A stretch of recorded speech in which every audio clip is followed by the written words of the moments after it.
Hello, I'm Justin Wheeler, and welcome to this episode of Nonstop Nonprofit. Listeners, it's time to strap on your seatbelt and get ready to rev up your nonprofit's revenue engine.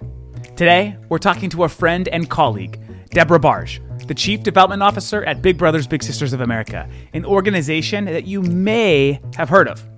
Deb's track record working with charitable organizations that have a deep history of donor engagement, like March of Dimes and Muscular Dystrophy Association, has given her insight into not just ways to cultivate donors, but also how to fast-track changes internally to achieve maximum buy-in.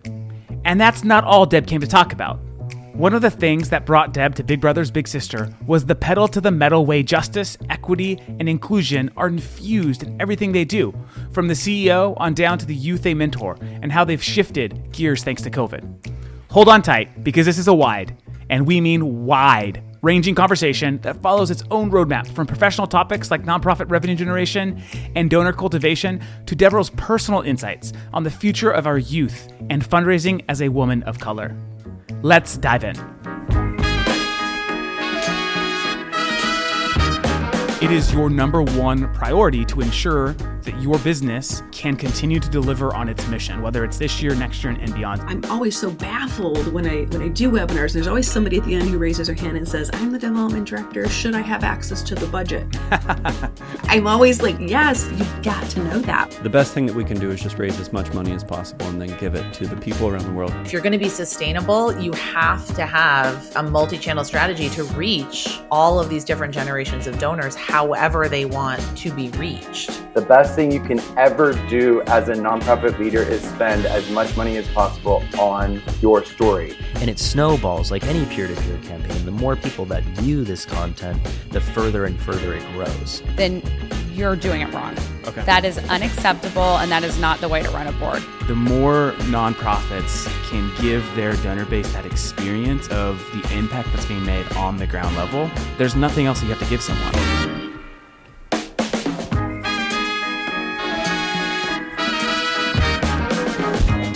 This is Nonstop Nonprofit. Deborah, thank you so much for joining Nonstop Nonprofit podcast with me today. How are you doing? I'm well. How are you today? I am doing very good. Very excited for our conversation. You and I have been able to have many conversations in the past, and so I am looking forward to what's in store for today. I am too. I always enjoy listening, so I'm excited to have some of our conversation together in this format. Absolutely. So before we get too far along with today's topic, you have a long, rich history in the nonprofit sector. And so I'd love it if you could just share a little bit about your background, your nonprofit story, if you will, with our listeners here. Yeah, I love that. Thank you so much. So I feel like I came the opposite way of so many of us that are in nonprofit, as I started on the other end. I worked for Allstate Insurance Company, and part of my role was giving away money. And I feel like many of us in nonprofit are like, when I get done, I'm going to go give away money. And I went the opposite way. I started giving away money. And when I left that environment, I thought, what do I want to do next? What did I love about my work? And what I realized I loved was those nonprofit organizations. I had the chance to be exposed to so many. I went into communications thinking that might be the right parallel coming from a corporate environment, but quickly realized I'm a fundraiser. I am very excited to engage people at a mission. And so from that went to a great local organization in the Seattle area, worked there for a while, and quickly started consulting. So I also, again, feel like a little backwards. Many of us in nonprofits say, when I'm done working at this organization, I'm going to go be a consultant. And I, again, went backwards. I did that for about 15 years until one of my clients, who had been a client for 10 years, said, you really need to come inside in order to do the deep strategic work. In order to help us transform, you should be on staff. And that was March of Dimes, where after 10 years of being a client, I joined the organization. And then from there went into other large health charity at MBA, and both roles scaling nationwide programs, fundraising, and teams. So very different path, I think, than some of our traditional fundraising teams may endure in their world, where they sometimes start almost immediately fundraising, almost immediately in that space. I went backwards, and now I'm so thrilled to be here at Big Brothers Big Sisters of America. We're definitely going to get into that as well. If we take one step back, kind of to zoom in a little bit on what you just shared, it sounds like, or how was that transition from consultant to inside, coming inside, running fundraising? What were some of the benefits that maybe you were able to pick up as a result of now being in-house versus on the service side? I do think there was some truth to you really can't transform the change management work that needs to happen for organizations to really evolve. That needs to be in-house. While you can coach from the outside, arm in arm together, moving a team forward is different on the inside. What I felt like I brought, and I still have the benefit of bringing, is the exposure I had to so many organizations, what they did well, some of which being I was a great advocate and lead at Boys and Girls Clubs in local communities. I was really involved with local cancer organizations and their work, and then really grassroots organizations like the Hands On Network. So, bringing the best of all of those in house to an institutional organization like March of Dimes to set back and say, strategically, where do we want to go? How could we take and borrow, as we all do in nonprofit, borrow from others in our industry to scale elements of our work in a new way? And how do we also borrow from corporate America to scale and evolve our workforce with some great best practices of training, of employee development, and ensuring that those that were on the front line felt as though they had a career trajectory, an opportunity to be successful, and an opportunity to learn how. One of the feedback pieces I received from a staff that I hear in my head still today is, you helped us see how to do it, didn't just tell us what to do. And that was a big difference from what they'd experienced. I think that came out of so many years of consulting. You were teaching a partner or a client how to move forward. And what I felt like I gained out of being on staff was bringing that culture into the organization, but at the pace they were ready to accept and move forward through that change management. Yeah, that totally makes sense there. And, something that's kind of struck me in our conversations we've had is you're a very strategic thinker, a very strategic fundraiser. And, as a result, you've gone on and have raised tens of millions, probably more, for the different charities that you've been involved in. And so can you talk a little bit about sort of the role like strategic planning plays? Right. Because I think there's two different types of fundraisers, right? It's like the spray and pray. We're just going to try everything. And whichever one sort of like drives the most donations, we'll stick with it and we'll keep going. I feel like your approach, at least from the outside looking in at some of the programs you've developed in your background, it's very thoughtful, very strategic. And so can you share a little bit about how that thinking has played into who you are as a fundraiser and as a leader in the space? Yeah, such a great question. And I laugh a little. I don't know what a big fan you are of your strengths finder, but strategic's my first. I almost can't move forward if there isn't strategy embedded. And then analytical is second. So they go very hand in hand, that I not only need to see the strategy ahead, I need to be able to analyze the outcome. So I believe very strongly you have to start with the end in mind. What is the purpose of what we're doing? Whether it is an event or it's an individual appeal, or we're trying to build a scaled campaign. Maybe we want to do a capital campaign or something else. If we're not starting with that end in mind, then no matter what, we'll miss something in this plan. And then the second thing is we may undershoot what the opportunity is. And that's where I felt like I have done a better job of pause and plan, even in the last few years. Even if that pause and plan is a week, I'm not talking months and months pause and plan, but take that moment to think about what's the outcome you're trying to drive before we just run and jump in the water and start swimming. Where are we going? We need to look up a little first and know that direction. So for me, that's the beginning. And I'm doing that today where I'm at my new role, which has only been 2 months. It's a real fast run, right? You need to onboard quickly. You need to get embedded in the organization. But over the last 2 weeks, it's time to pause. In order to get thoughtfully strategic with a 3-year vision, I need to move back a little on the gas. I need to stop a moment, assess what I've seen in that first 60 days, and now move forward in this next 30 to something that takes forth a 3-year vision, not just looking at what gets me to the end of the calendar year. Sometimes the end result we're looking for is too short. It's like running the marathon. You can't look at the first 10 miles. You have to look at finishing the race. Right. And that's one of the things when I was actively fundraising, it's one of the things I hated the most, and I never really figured out how to get around it. But it was essentially at the end of the year, December 31st rolls around, January 1st comes, everyone's celebrating, but then as fundraisers thinking, oh man, like my number just restarted. I'm back at zero. I just, worked so hard all year trying to hit this target, overachieving it. Now it all just stops and starts over again. That's probably the part of the culture that we had built. But when you think about it from like a long-term perspective, how do you counter that sort of fatigue, or that feels it's like an always uphill battle in fundraising? How have you overcome that through more of your long-term thinking approach? It's so perfect timing. I just left a conversation with a colleague in one of the agencies who does the same thing I do. They look at it in cycle. And I've always looked 3 year. This partner was looking at it in 5 year, which I think is fantastic if you can be that broad based. But I typically look at 3 year, and you're always in the middle year of your funding. So you should have funders that are with you for that cycle, so that when you hit January, you're actually not starting over. You have about a third in the bank for the next year because you raised it the year before and you were Right. forwarding it to the next year. Number one, it gets your morale a little better. You don't ever feel like you're just starting You're over. at I zero. just had to Yeah. grind. But the other is for a funder, you would get to develop relationship, whether that funder is a corporation, foundation, or an individual donor. The goal is relationship. So as you bring them through a multi-year engagement, they deepen their passion for your work.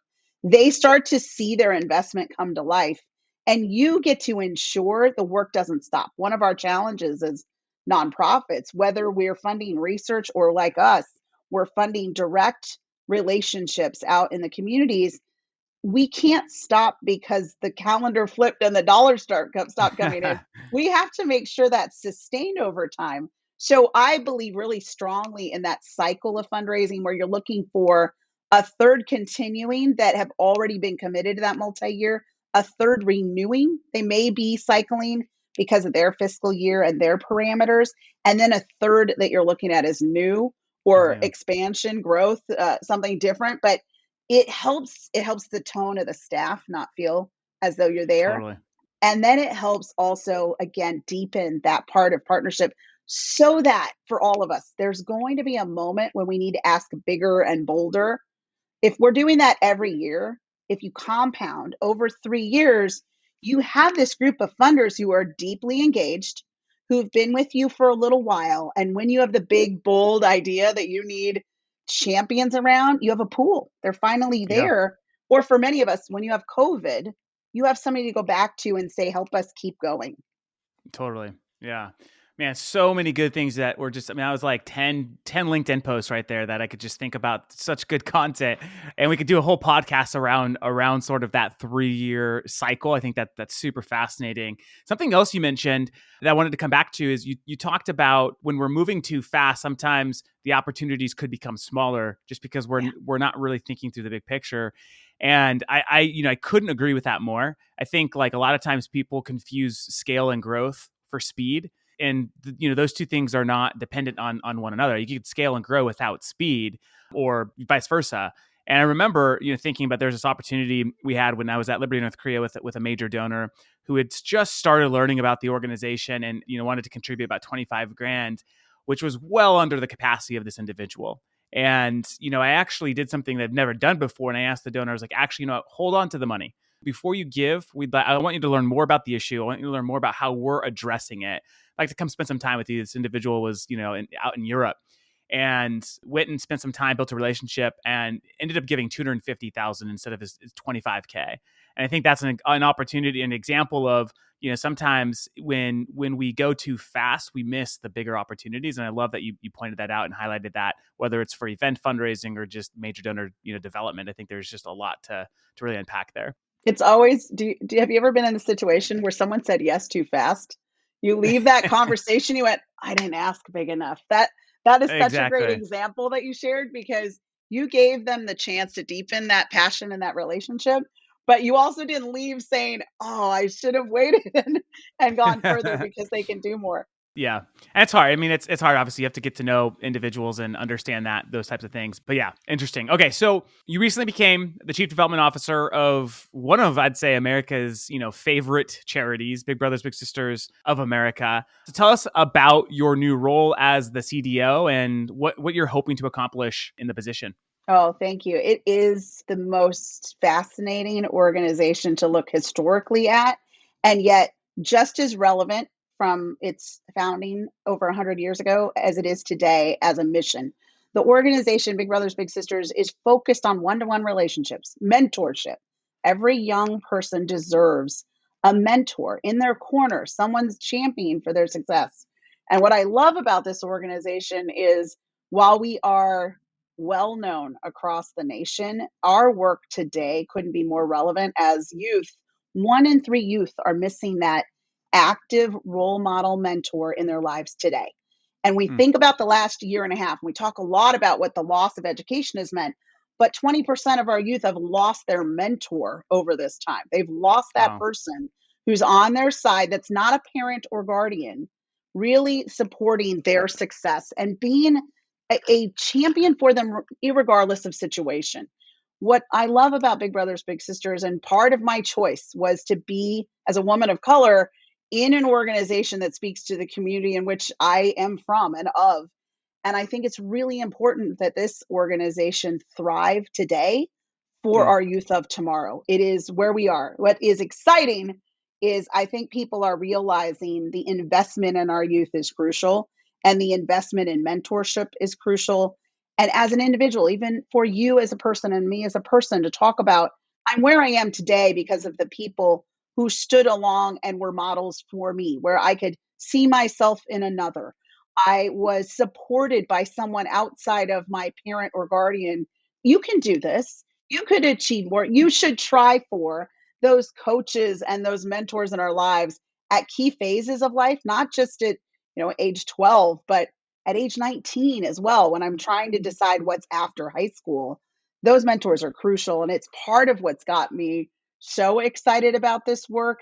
It is time to come around the youth of today and Hmm. ensure that not only do they have the opportunity to have that mentor, but that our workplaces are ready for them when they join, that they're able to see each other and those like them in places of leadership, and that the youth voice is honored. Look at what our youth did last year.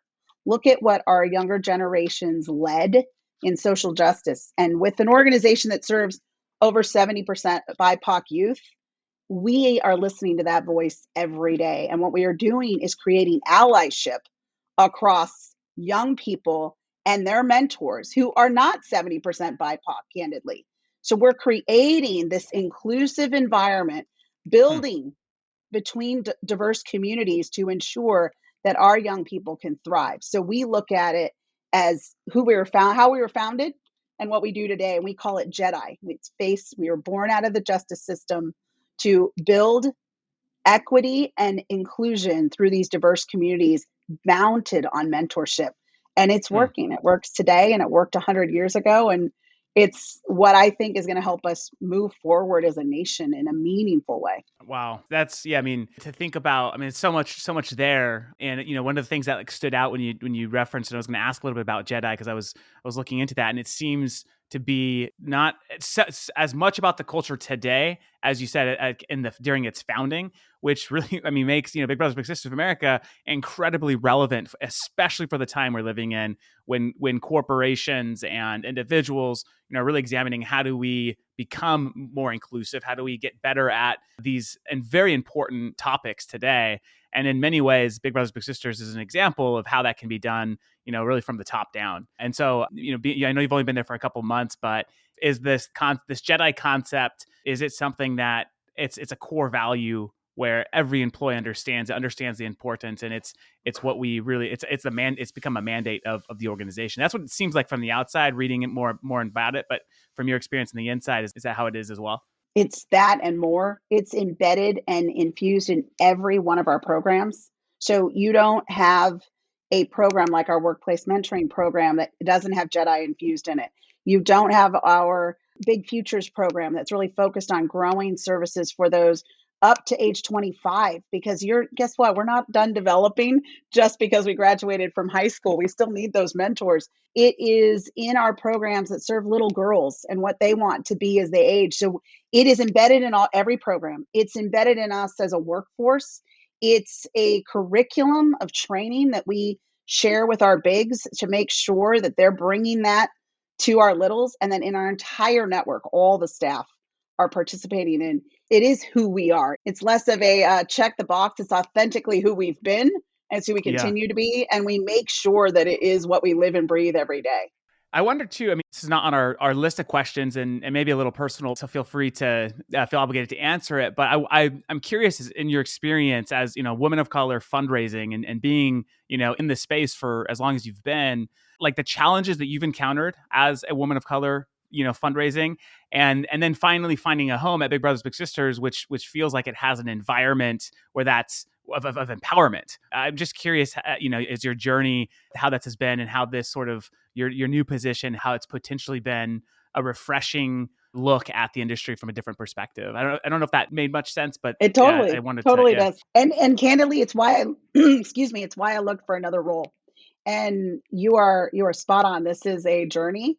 It is the first time, I will say, as a woman of color and the daughter of a first generation American, and I'm biracial. I'm both Pacific Islander and Hispanic. It's the first time I feel I'm able to bring my whole self to work. And Wow. that is a big statement coming out of nonprofit, where you would Yeah. think that as an industry, we made it very comfortable to bring your whole self to work. We're nonprofits. We all feel good. We all feel right. It does not appear that way, and especially for us that are fundraisers, because predominantly as fundraisers, I would argue that most of us still, we analyze our data. The majority of our donors are still white. The majority of our donors are still very red leaning in their political space. And so we assimilate to our Mm. donor. We fall into that. And in the way that the Me Too movement for women fundraisers changed the boundaries, I remember feeling inappropriate early in my career and going, maybe not the kind of environment I want to be in. And we all went through a Yeah. movement then. I do feel like those of us in the BIPOC community as fundraisers are going through that movement now, where we now are saying, wait, we actually can bring our whole selves to this table. We can share our own personal and cultural experiences in this, and that has value in the Mm. fundraising space. It has Oh yeah. value, especially when we represent missions like this one, where I'm not just representing me, I'm representing a little girl like me who someday is going to benefit from these services and support and get to have her own seat at a table she wants to be at. So it's Yeah. hugely empowering and very different in the workplace. Yeah, and I mean, just just to kind of piggyback on that, just like the representation. I mean, the most important thing Big Brothers Big Sisters is doing is providing mentorship for the youth. And so when these youth see representation and what they can achieve and what they can aspire to be, that's almost just as powerful as having a one-to-one mentor. For Oh, at least I can imagine is when you see someone that looks like you in a position that one day you want, it gives you that optimism to keep pushing. And so very inspiring. And thank you for sharing that. I know that wasn't necessarily on the agenda today. no, I appreciate it. And you're right. If you can see it, you can be it. One of my colleagues recently wrote an op-ed, and it couldn't be more true. We gotta check where can we find that op-ed at? Oh, I will share. It was just Okay. released, and you actually made me think of how our CEO was just on the Today Show last month, and a little boy I'm in the Seattle area. Little boy in the Seattle area said, "Oh, the guy leading Big Brothers, he's a little bit leading Big Brothers Big Sisters looks like me." It was a Oh, that's big awesome. deal, and to me, that was the best compliment our CEO Yeah. could have received from anyone that saw that coverage. It was the little boy who Mm. could see himself and then now see that I could be that. I could be the person leading an organization like this, Oh, absolutely. I love that. Gave me the chills. Gave me the chills. right? Yeah, Yeah. same. All right, so let's dive into some more tactical questions here for the I like it. remaining part of our time. And so, when I think about a lot of your work and the leadership you've brought into the fundraising community, I think of revenue development, revenue optimization. You and I have had a lot of conversations just around a more omni-channel approach to fundraising. The more diversified it can become, the more successful you will be. We saw this to be the case during the pandemic for organizations that were more diverse and had a more omni-channel approach that weren't, dependent on one or two main sort of revenue streams. So if you could maybe just kind of, for our listeners, walk us through revenue development. When you talk about that, when you think about developing revenue at an organization, what does that mean to you, and where do you get started as a fundraiser? Yeah, I so appreciate it. And I would say it is typically looked at as a three-legged stool. And where I'm starting is from that three-legged stool. It's the traditional foundation funding, right? At Right. corporate funding and that individual donor. And when I think about that three-legged stool, they all have an important place at that table, the base of the stool they create for us. But what I'm seeing more and more of is also not forgetting that there's some innovation in the nonprofit space, some that I saw early in my career where we can actually be entrepreneurial at the same time Hmm. and be funding our organization. So it's not quite a fully developed fourth leg for all of us, but for many of us, we're starting to transform there. I am not there today with where I'm at, but I know that it's coming. I know there is a place for that. And within those core three legs, I think it's really important to think about your ecosystem. I don't want a program that's overly dependent on any one funder in any area. And I also don't want my stool so lopsided that we are completely dependent on corporations and corporations hit a moment like last year and say, we're only funding this now. So we're taking away the money we would have normally given you, or individuals who same reacted a little like disaster fundraising last year Right. and gave to immediate need food, water, shelter as they should. But if we were overly dependent on any one leg of the stool, we wouldn't have been able to survive. So I feel like it's really important that your stool is balanced. Doesn't mean they're equal thirds, but it should be balanced from, again, that consistency of who's staying, who's the third you've built that long relationship with. And if you think of your legs as stool and section, that's the way I look at it. I feel like there's these moments in the stool that grow longer and longer. The third that stay with me through the 3 years, the third that are traditional renewals, and the third I'm building to make the stool taller and come together.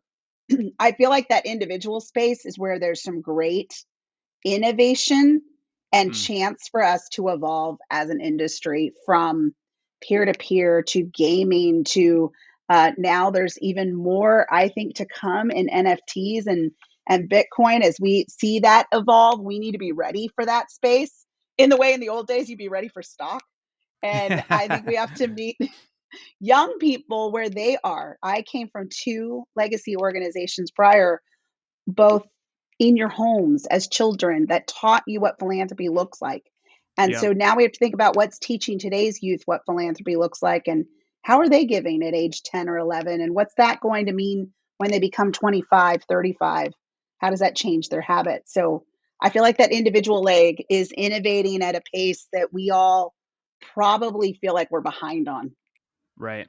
I think, and in some regards, I think the pandemic did help accelerate that third leg for a lot of organizations, realizing, and at least looking at sort of digital as an opportunity to start acquiring, more individual giving program. But what you mentioned just around going to where the donors are, especially when you're looking at like a younger donor demographic. We had Nick, the founder of Good United, on the podcast a few Yeah. weeks ago. And he said something which is just, has resonated, and it's so true. And he basically said, like, I never go to an organization's website to make a donation, right? It's typically because they've found me somewhere, whether it's on Facebook or some other, medium or channel. I was captured through the content that was created, the video that came up, whatever it might be. And that's what led me to give. And I think this is an area where lots of organizations can really further develop and accelerate growth around, is just the idea of going out to where donors are congregating, whether it's online, offline. And that's what I think makes, for a strong recipe to create an individual donor program. So and one of the things we talked about, and one of the things you're doing at Big Brothers is helping develop the individual donor program. When you think about an organization your size, you would assume that that's something that's already quite developed. And so what is sort of the opportunities that you have to really kind of develop this third leg of the stool, if you will, at Big Brothers Big Sisters, and what areas are you most excited to really dive into? Oh, excited. There are a multitude of areas I'm very excited to dive into. One being that youth engagement side. I think we are uniquely positioned to tackle a innovative engagement for young people and Mm. have their voice at the table as we develop it. It's one of the things we're committed to is lifting up a youth council to advise on key pieces of our strategic plan to serve alongside our national board and ensure that youth voice is always in the center. So I'm really excited about that part. The part I'm really eager to engage and grow is we are a network. We're a federated organization. A Big Brothers Big Sisters in California gets to engage their individual donors and create a whole program. But what we have the opportunity to do as an organization that's a network is create infrastructure, support, benefits, and access for their major donors to come to a larger table, to join the national movement of Big Brothers Big Sisters, because the walls are falling down for all of us. And many of our major donors, while they may today live in that California team, they may move to the Massachusetts team and they still want to have their impact across the network. So, where we as the national entity and what I'm excited to build can come together is providing that donor that continuity of mission across Yeah. every part of the ecosystem, and where they get the opportunity to have access to things at a national scale because they're that invested in the cause, not just in their backyard, but for all young people in the country. Yeah. Do you see a strong correlation between donors and mentors? Because I know one of the strategies a lot Good of question. nonprofits try to deploy is, if we get people to volunteer and engage sort of on like the volunteerism, they'll eventually turn into donors. And so, just curious with like your expansive network of mentors, how much of them are also supporting the organization, funding the organization, because that seems like a pretty organic, natural donor base. It is exactly the same theory that I think everyone has, which is volunteerism and advocacy always make you a more valuable donor in the pipeline. We have put forth a mission, a purposeful mission to engage 1 million alumni. And what we mean by alumni is people who've served as bigs or were littles or were and champions. So champions would be people like former board members or key volunteers and committees, those people who've been passionate for our cause. We want 1 million of those alumni to come forth and help lead the movement. We've been around 100 years. We definitely have more than 1 million alumni out there, but they aren't necessarily in the network today as active. And the reason they're not active is they may have aged out. What is phenomenal in the stories we want to bring forth is you might have been a little in your childhood and you may not be a little today. You may choose to be a big. It's the most beautiful story when you become a big and were a former little, but you're likely also still in touch with your big. And they're still part of your life and coming to your wedding and celebrating the birth of your children as you are now an adult. Those are the stories we want to bring forward because we know that that's actually the end mission achieved journey we're looking at, right? Is when you get to be the little that is now mentoring another and still in touch with your mentor from your youth. This alumni challenge for us is that opportunity to bring that volunteerism thread together and let them engage in the way that's meaningful for them. Because I do believe you need to let volunteers drive some of that passion that is their activation.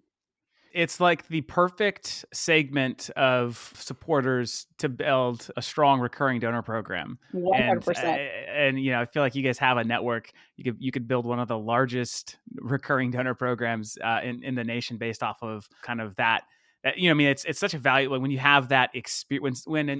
As I'm talking about from a mentor's perspective, when you see the sort of the value that you were able to add into someone's life, without a financial contribution, more of just a time contribution, you see that impact and you're like, how do I like magnify this? I can't like scale myself. I only have so many hours. How do I make this more possible? I invest in, I'm like selling for you now, but I love the concept. I love that going after these people that have been engaged and have actually experienced the impact. Because when you have supporters that have experienced the impact firsthand of what you're doing, this is why we took donors all the time to Southeast Asia to see the North Korean refugees, that they were actually funding their escape and rescue. When they saw that, they became lifelong supporters. And I think that's whenever you can do that as an organization, it becomes such a powerful tool for fundraising. I'm on a roll, Justin. I've been here 2 months. I have not been in a meeting with multiple people where someone wasn't a former big, a former little, or a former board member. So far it's a streak because the organization touches that widely. We have a network of people who've kept this mission alive for 100 years and keep serving youth today. That's amazing. All right. So a few more questions. Again, I could talk to you forever. Another interesting parts about your career is you've developed one of the larger peer-to-peer programs in the space, right? When nonprofits step back and are building out their peer-to-peer channel, they often are looking at the March of Dimes of the world in regards to, how do we achieve this type of success? And so I'd love to kind of just dig in here a little bit, and especially as organizations are gearing up for end of year, gearing back up for live events, in-person events, or at least a hybrid of the two. Any sort of thoughts around your learnings while building up one of the larger peer-to-peer programs? What can people borrow from your expertise? Whether it's the successes or the failures that you think are important for fundraisers to understand? Well, the one joy we all experience in peer-to-peer is the walls came down on event day being the thing you were coming together for last year, right? We all put a lot of effort, and I have to say, I inherited a beautiful program at March Dimes. They were the first organization to institutionalize walk as we all know it today, that big Mm, peer-to-peer model. They yeah. did it back in the late 70s and the early 80s, and we all copied, like we all do again in nonprofit, their experience and personalized it. They were the granddaddy of the walk experience in the same way that I was able to go to MBA, who was the granddaddy of the telethon with Jerry Lewis, and it was in Ah, your living room. So I have had the privilege of inheriting I'm still a sucker for the the telethons. gift. Uh, and we were able to bring the telethon back at MDA last year Oh, in a nice. new way. We revitalized it with someone, Kevin Hart, at the helm, who was relevant, Oh, but nice. virtual. How do Yeah. you do it differently for today's generation? How do you do walk differently? I think what freedom we all received was venue was anything. You Yeah. could be anywhere and walk or run or jog or bicycle or golf or whatever you did. We made it very free. It almost became donor's choice in a way that some of us might have been afraid of before. And it was a Right. little because we felt like we needed that deadline. If we don't have walk day, people won't raise money. If we don't have activation in the first 30 days, they won't raise money. If we don't have these challenges, they won't raise the milestones. What I found is engagement was key. So communication with those donors, that just like always, your team captains and your champions, your top teams, the incentives, while important, were not vital last year, especially last year. And I think what it taught us is many of us felt like the prize is what got them to the next level in peer to peer. What the pandemic fundraising taught us was there's actually care here. I care about Hmm. your cause. I don't Yeah. need you to send me another windbreaker with your logo on it. It's great if you do, but it's not really why I did it. I did it because I care. And you said something earlier. Someone engaged me. I showed up on a stream. Someone engaged me. That my friend asking, my friend storytelling why they're supporting March of Dimes, MDA, Big Brothers, Big Sisters. That's why I clicked, because I respect my friend and Hmm. I respect the causes they care about. And I do want to make a difference and I trust them. I trust my Yeah. friend chose a cause that's worthy that I will stand behind. So I think we gave our champions a little freedom last year.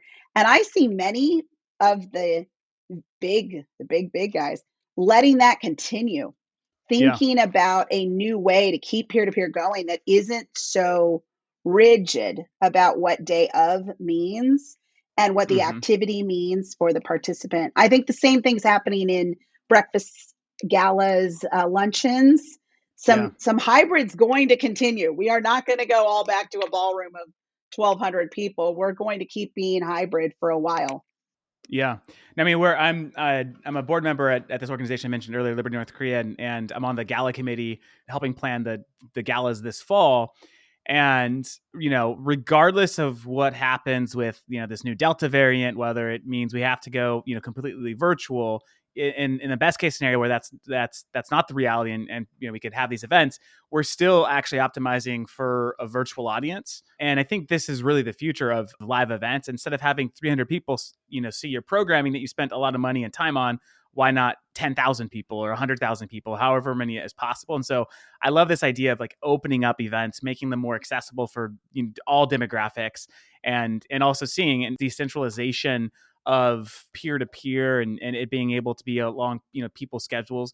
I think that there's definitely ways to continue to optimize it, but totally agree. And I'm seeing that and seeing, that sort of be the new trend. So it'll be interesting as we, 2, 3, 4 years from now, how this evolves and how it's really optimized for further growth and so forth.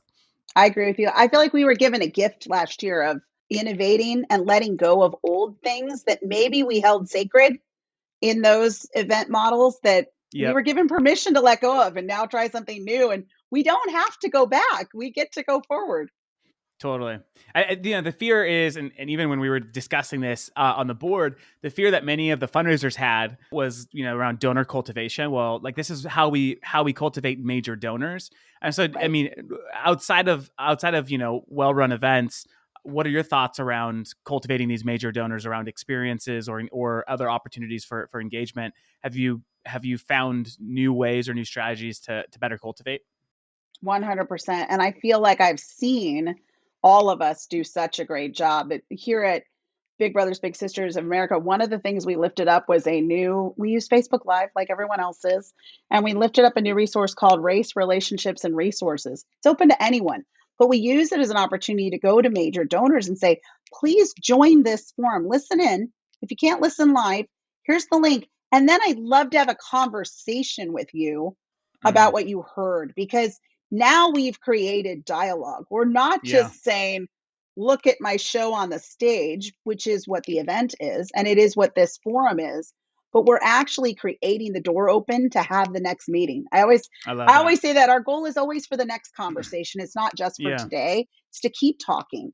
So I think this innovation of having just storytelling, think about the parts of your event that are just storytelling of impact. We get to storytell of impact and now use it as a conversation moment with the donor far more meaningfully than maybe before. And by the way, think of how all of a sudden the last year has given you access to donors in a way you didn't before. You used to have Yeah. to travel to them. You Yep. used to have to make these big appointments, and now you're meeting them in their backyards. Some of them are working in their bedrooms, and you're seeing their dog run by or their cat on the computer just like you. It's created this equity between donor and fundraiser, and it's giving you access to an intimate side of them you may have not seen before. And I think it's something that we all have to remember our early lessons as fundraisers. We were taught to observe in the office. They had an award for this on the wall. They had this photo of their children and grandchildren, and these were insights to the conversation. Well, now behind them, what are you seeing? Where are they sitting? Where are they calling you from? How was their quarantine time and who was with them? You just received a gift of knowledge about your donor through these conversations that otherwise you wouldn't have received. Such a good perspective. Yeah, I didn't even think about sort of the the from the equity perspective, humanizing, like everyone's become more humanized through this experience. And so I love how that specifically relates to donor cultivation and building up relationships. So very insightful. Thank you for sharing that.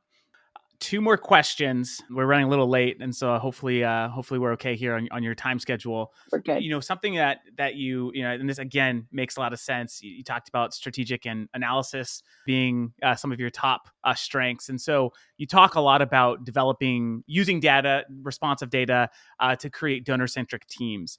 And so the question that I have is how can you leverage data to be a more donor-centric team? Yeah, it's a great question. And it is interesting. Many of us are students of Penelope Burke and that idea of donor-centered fundraising. And I feel like it's taken a new level. We want to be donor-centered, but with mission always there, right? We never want to lean so far that donor wins over mission. It is that beautiful middle space.